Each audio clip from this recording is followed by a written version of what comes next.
Hey folks, good afternoon. Welcome back to the farm. We're going to get cheesy here on the farm today. We've got a bunch of extra milk we've acquired. So we're going to make some cheese. We haven't done it in quite some time. We're going to make it a little bit different than we made it for you last time. So stick around, we'll show you how to do it.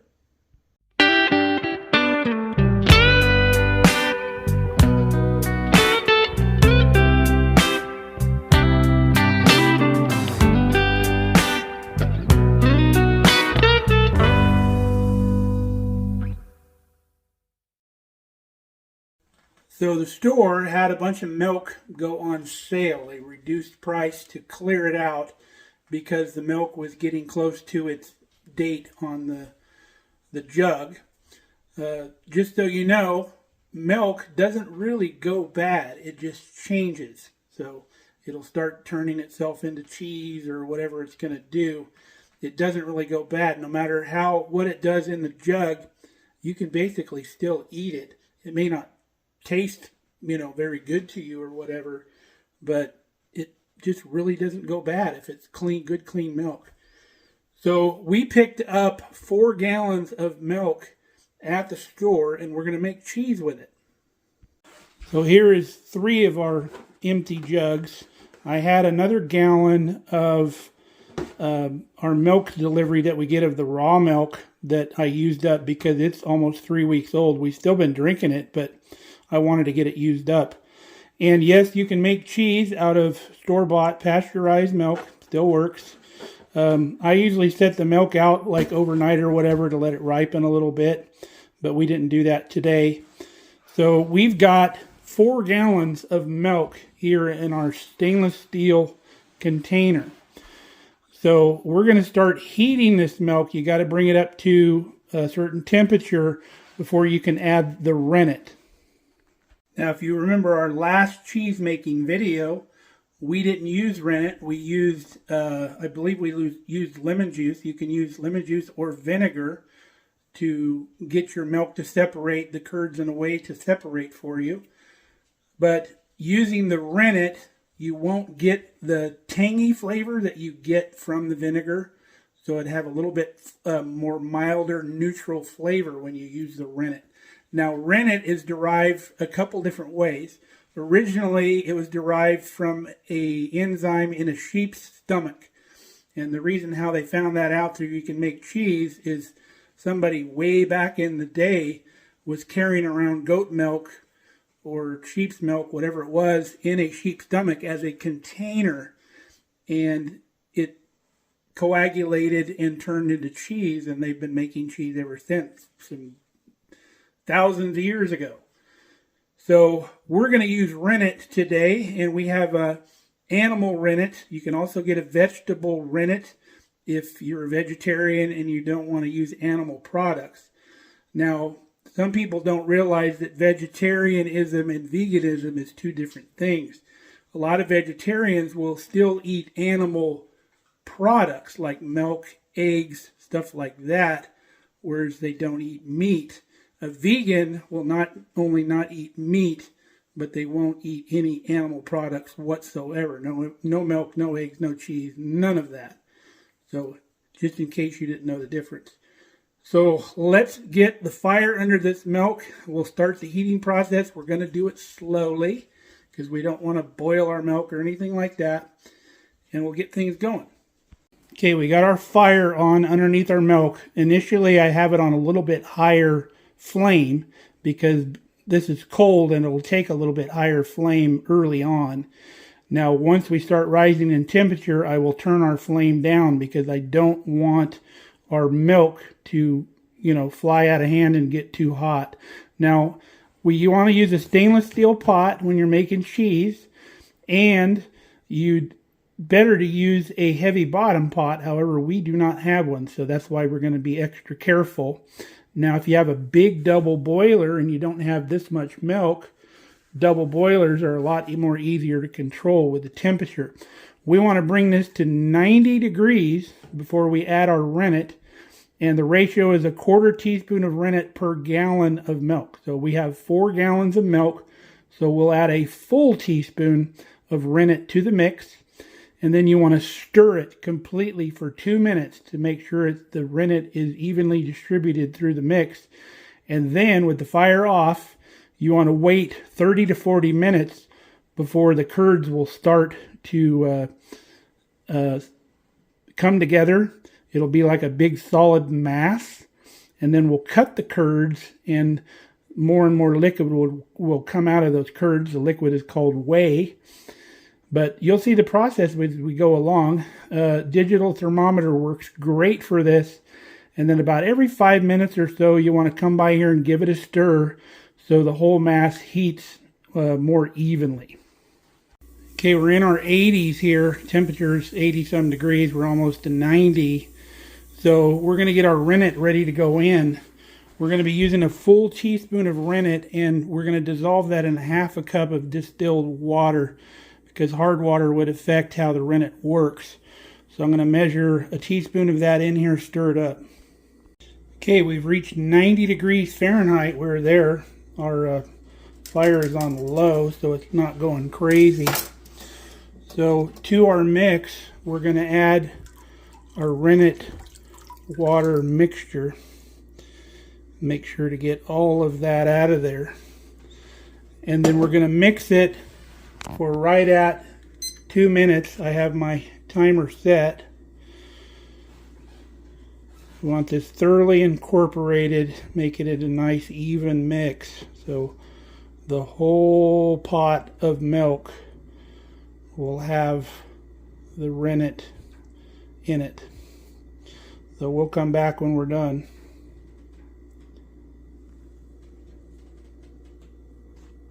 Okay, we're done mixing. Fire's off, put the lid on. We're going to let this sit for about 40 minutes, and the curd will start to form in our pot. Okay, it's almost been 40 minutes, so we need to get our tools out to cut the curds in the pot. And we'll show you how that process works. I like to use a really long knife. This is just a big carving knife. And then I also use one of these cooling racks like this to cut horizontally. Some people will just stick a knife in it diagonally and do that. But what we'll do is we'll grab this with tongs, and then we'll put this down in the cheese and move it sideways like this to do a horizontal cut on the curds. Now normally there's a big wire frame that's used that's pulled through the curds to cut them horizontally. But that'll work just fine. It doesn't have to be sharp or anything like that.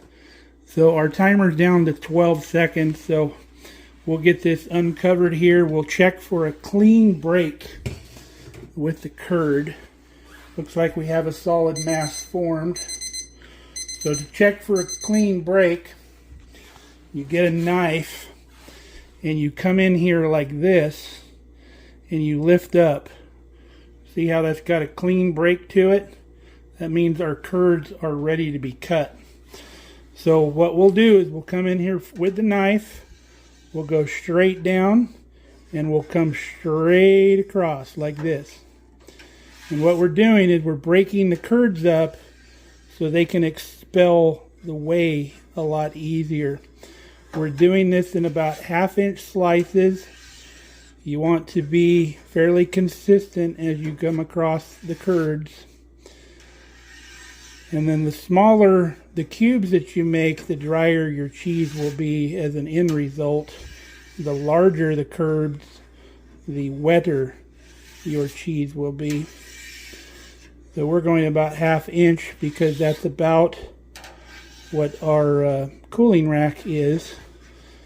So our curds will be consistent in size. Now once we get all the way across, we're going to turn 90 degrees and we'll go the other direction to make like columns.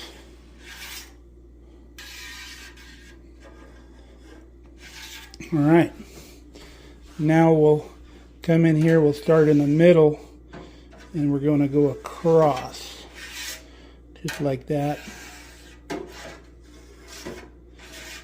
And once you get in this process a little bit, you'll start seeing things separate So you get kind of a greenish yellow colored whey separating from your white curds.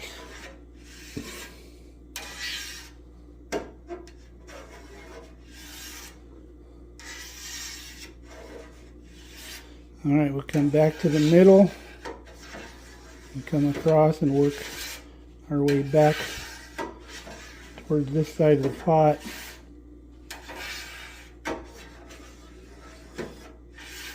Now you don't want to go crazy disrupting your curds, because if you do and you bump them around too much, some of the curd can dissolve back into the whey. All right, we have all our vertical columns made. So now we'll get our cooling rack. We'll go clear to the bottom and we'll bring it across like that, and then we'll move over and go back across, and then we'll come up about halfway and do that again. So our curds are pretty much separated now. You can see them all in the pot. Now we're going to let this sit for 5 minutes before we do anything else. Alright, our curds and whey have set for 5 minutes. Now we've got the fire back on like a medium-low. We've got our thermometer in here. We need to heat this to 115 degrees without stirring the mix. And then once it reaches 115 degrees, we'll turn the fire off, and then we'll let it set for another 5 minutes. We've reached 115 degrees, so fire's off, and then we've got 5 more minutes on the timer. Now while we're waiting for our 5 minutes, we've got a couple of our largest colanders set up over here. I've got cheesecloth in them. This piece is not quite big enough, but any little bit will help. So I'm hoping both of these colanders will catch all the curds that we have. And then you'll see I have a pot under this one because I want to save some of the whey, because tomorrow I'm going to make some bread with some of that whey. It's a really good substitute for the liquid in bread recipes, so you don't have to dump it all down the drain. Alright, we have all our curds strained out of here. I was initially dumping them into the colanders out of this pot. Well, then when they would hit the bottom, they would kind of break and splatter. So I stopped that and then got out my pasta spoon, my scoop and drain, whatever they call it, from Pampered Chef, and I got all the curds out of the pot. We've got 2 full colanders full of curds here, and then I got the whey. Kind of looks like lemonade. Some people actually put that on ice and drink it, but I didn't care for it. I've tried it before. So we're going to go into town and have dinner at the VFW. They're having a fundraiser breakfast for supper feed. So we're going to go get some pancakes and breakfast food and come back, let these drain a while. So we are back from supper. You can see we've lost a lot of volume. There's got to been a lot of whey drain out of those. And then we've got our whey here that's completely cooled down. I'm going to put this in a container and put it down in the fridge. You need to refrigerate your whey within about 3 hours of straining. So we'll get that downstairs, and then while I was in town, I bought some more cheesecloth. So I'm going to get another pan that we have and flip these over so the rest of this whey can drain out. Okay, as we manipulate our curds, I took a little bit, put it in here, and then pulled the cheesecloth out, so even more of it's draining down in now that we've destructed it. And then we'll do the same thing with this until we can get everything draining real good again. We drained it in the individual colanders in some cheesecloth for a little bit. Now we're down to where we can dump one colander into the other, working the cheese curds. You can hear it still draining in there, so once it stops draining, we'll flip it into this one, let that one drain, continue on until you pretty much don't hear it draining anymore.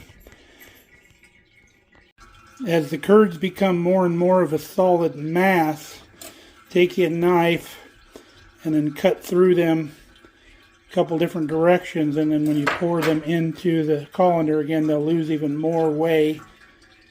You can hear it running out into the pot pretty good.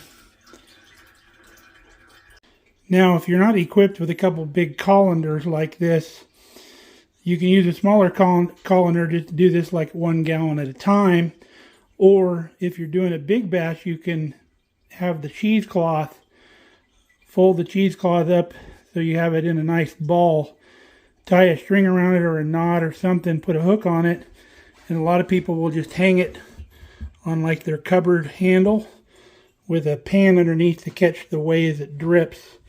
And you can leave it that way like overnight. Won't hurt it a bit. But I ran the knife through it a couple more times. Time to flip it back into the other one again. Drain in some more. We've got it sufficiently busted up now. We're just going to let this sit and drain for a little bit. And then once this stops draining, we're going to salt the cheese, and we'll show you how to do that.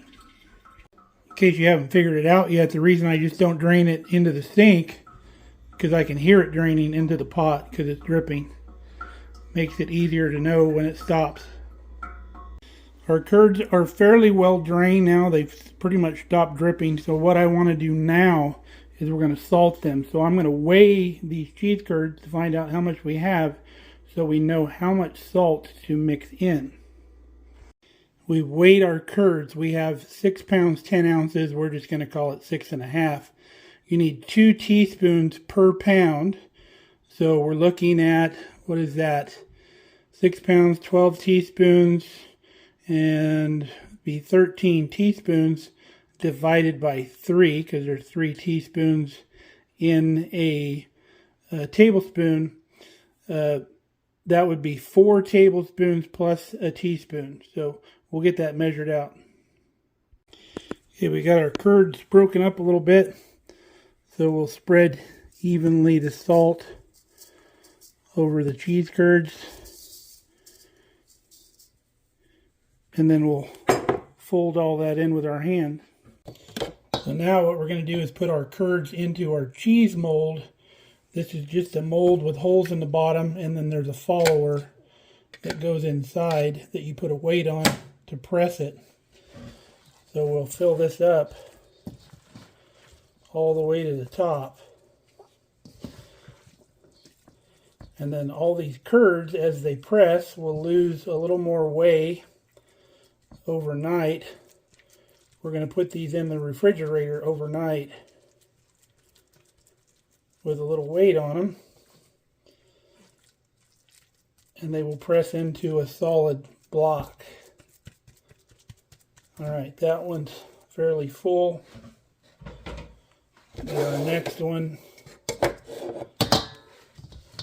going to fill it up, pack the cheese down into it.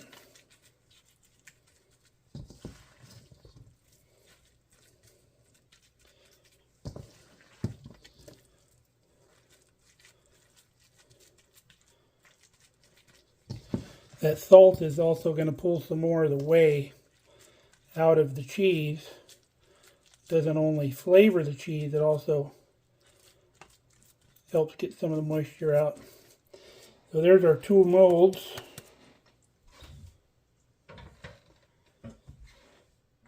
Let me get one more mold. Looks like we have enough to do one more. Here's an older mold I had from before. Came with a cheese making kit that I bought years ago. So it looks like we're going to get about 3 2-pound blocks, maybe a little more. We're going to lose a little weight as more of the whey comes out. So we might end up with right around 6 pounds of cheese from only 4 gallons of milk. Pretty good ratio. Alright, let's set these up to press. Got our cheese in the cheese molds. I got the old ones set on the cooling rack here. These have little feet on them that hold them up off the cookie sheet. They're all about the same height. So these are going to go in the fridge till tomorrow. I'm going to put another cookie sheet on top, and then we'll put a weight on top of this. Our big Dutch oven acts as a real nice weight for that. It's going to work perfect. So we'll get them down in the fridge. We'll see you tomorrow. All right, folks, it's the next day. We have demolded our cheese. It lost quite a bit more whey.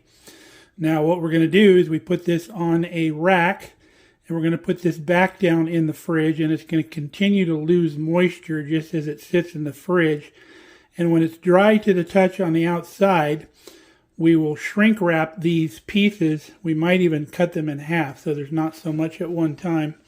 And we'll shrink wrap them, and then we'll put them in the freezer, and they will last a good long time.